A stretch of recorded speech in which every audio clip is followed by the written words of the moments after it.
အားလုံးမင်္ဂလာပါ Cooking Channel ကနေပြီးပြန်လည်ကြိုဆိုလိုက်ပါတယ်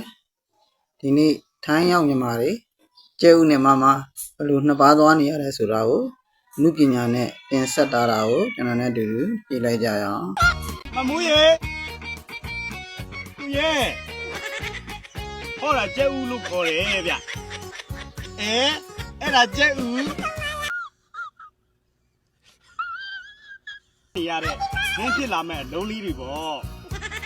အမလေးဒီလောက်လဲဘဝကိုမိတတ်တဲ့မမူးမဟုတ်ပါဘူးเนาะညီမဒီမှာကုံစည်းလုံးကြောင့်ဒီတိုင်းစားခဲ့ရလို့ Wait for it ကျဲဥကိုရှစ်တဲ့ညီမမာလေးစစ်ပါကိုရဲ့ဟုတ်လားသိပါဘူးဗျာသိပါဘူးကဲကျဲဥနဲ့မမနှစ်ပါးသွားနိုင်မှထိုင်းကိုလာခဲ့ကြပါနော်ထောင်းရအောင်ရင်တော့ကျဲဥနဲ့မမနှစ်ပါးသွားရမှာပေါ့နော်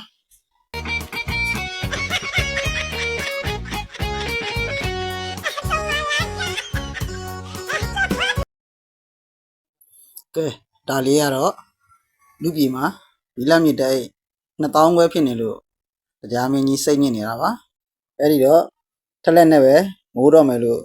ပြောနေပါတယ်ကတော့ကြီးလားမောင်တရားပါလူပြည်မှာဘီလက်မြေကတလုံးကို2000ခွဲတဲ့အဲ့ဒါကိုဝယ်ချင်တိုင်းဝယ်လို့မလွယ်ဘူးတဲ့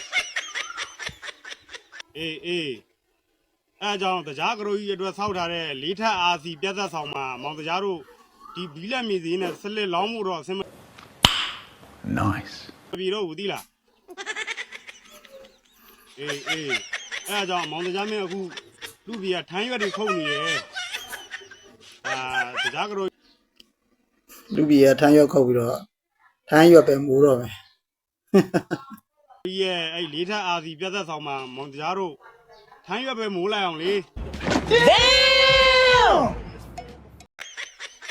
ဟုတ်ပြီအဲ့ဒါဆိုမောင်ကြားမင်းထိုင်းရွက်တွေများခုတ်ခဲ့မယ်ဒီဘီလက်မြေသေးနဲ့ဆက်လက်မိုးဖို့ကတော့အဆင်မပြေဘူးနော်အေးကောင်းပြီဒါပဲလေ